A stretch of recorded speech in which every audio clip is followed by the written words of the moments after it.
Hi, this is Cookie. Today we're going to work on brightening up the whites of the eyes just a little bit. We're going to clarify some of the detail in the iris, and we're going to add a color tint.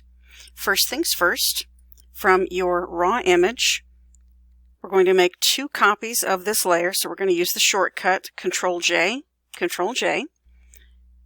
First layer we're going to name Normal. This is just to keep things organized.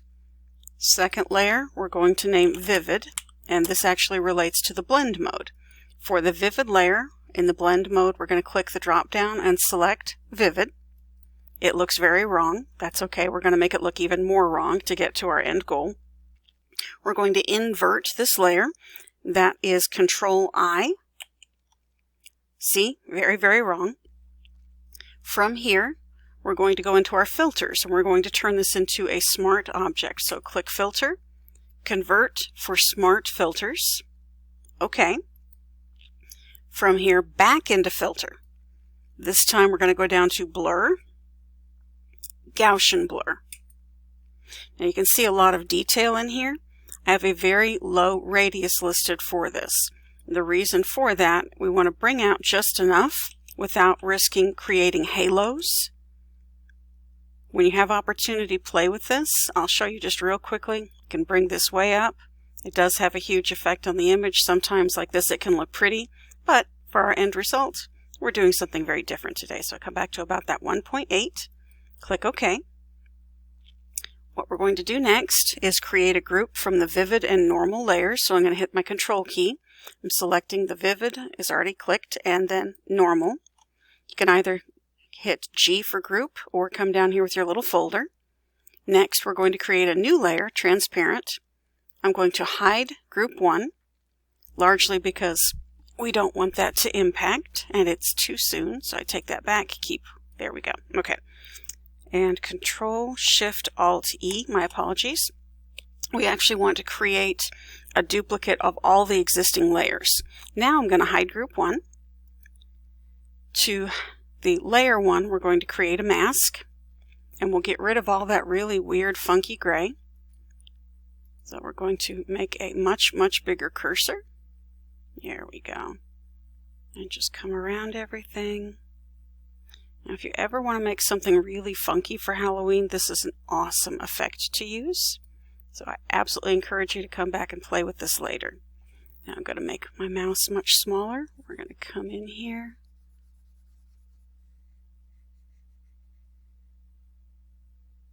There we go. And I'm just going to continue to keep making my mouse. There we go. Just bring that down and down. And my cat is here with us playing, and hopefully that won't be a problem. He's bored. Okay. Again, down on the sides, bring out that pretty blue. Be certain to get the rim edges of the iris. Yes, that's what shows your contrast. Okay. And this is still a really strong look. I'm going to actually, let me show you first. This is how we started. This is where it's at now. You can see a lot of glow, especially here. We want to soften that up. So I'm going to, with the fill, bring that down to somewhere around 50. The other thing I'm going to do while on that mask layer, I'm going to adjust the opacity on my brush. Again, back down to about 50. I'm just going to take one quick swipe. And again, you can see the difference you're making. Again, much more natural than what we had. So next I'm going to create another new layer. And again, I want to copy a combination of all those existing layers. So Control-Shift-Alt-E. Now that I have that, I will hide this adjustment layer. This one, I'm going to name Eye Enhance. Or you could actually, let's call this Dodge, because that's what I'm going to do. Click the shortcut O to get your Dodge tool. And right now mine is on Burn. That's okay. I'm going to hover over it to get the Dodge tool. And I've got about an 8 right now. We'll see if that's too big or not. We're going to zoom in because we really want to be able to see everything. My cat is sitting on my mouse, so I'm having a good time playing as I go back and forth from mouse to pen. Okay. And that's, I think, just a little, there we go. And again, I am just drawing little lines over everything here that's existing. I want to exaggerate just a little bit. It's easy to make it glow. And again, unless you're working on something specific or for Halloween, that's not our desired end effect. But again, just working on what's there naturally. Again, I didn't do a whole lot, but it will have a dramatic impact. So I'm going to come back over here. And this time I want my burn tool. And take my mouse down a little bit more. What I want to do is just come around the edge of the iris. And again, I'm just trying to follow things naturally. I just want to make sure that's enhanced. So this one, you'll see the ranges on shadows. When we were working with the Dodge tool to lighten, it was actually on highlights. And there are 3 different adjustments. Real quickly, I'm going to just jump over here. There you go. Shadows, midtones, highlights, depending on what you're doing. It won't automatically reset for you every single time. The other thing I want to do is just play a tiny little bit here on the eyelashes. I want to be careful not to make this look unnatural, but I want to bring out just a little of this. Come back here to what I missed. And just come up here just a tiny little bit. Again, it's easy to get carried away, and then later you look at it and think, you know, great, what did I do? I get to go back and fix that. So again, just that little bit. And this side, because it's a lot softer, I'm going to go over just that tiny little bit versus some of the additional playing that I did on the other side. And again, this is just all about bringing out the beauty in her eyes. Okay. Let's take a look without the zoom on. The cat is sitting on this. Okay, there we go. Got him to move a little. Nope. Yes, I know. It's so nice when it tells you what you already know you need to be doing. Okay. Nope. Aha, the cat sat on the num lock. There we go. Okay. And again, so this is what we have currently. That's where we started. So it brings it up just that little bit. Okay. Next, we're going to do a little bit of color tinting. Once again, I'm going to make a copy of all the layers.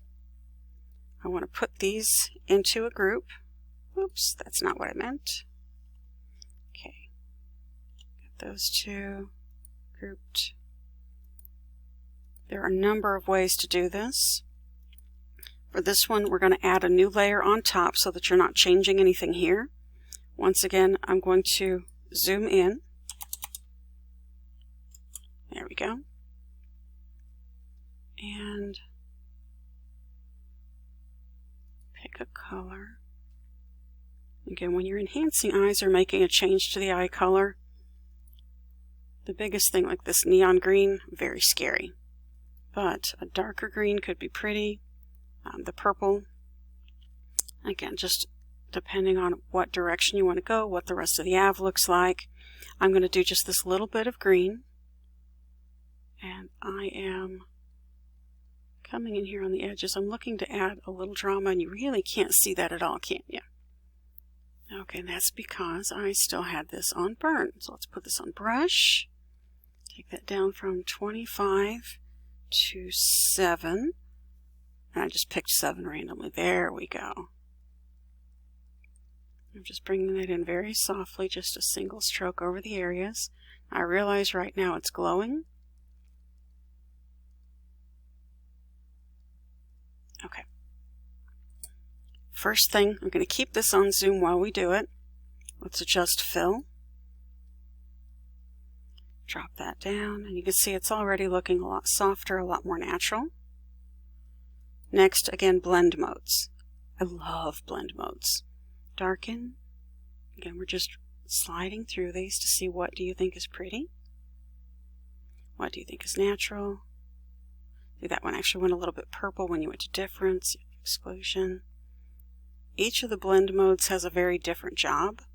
for lightening, darkening, contrast, difference.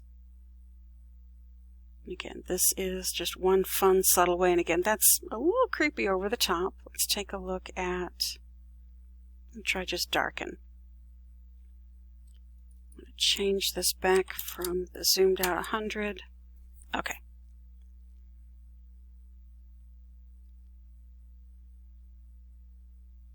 So that's really kind of pretty. Okay, there is your initial raw image. The changes without the eye color, and then the eye color.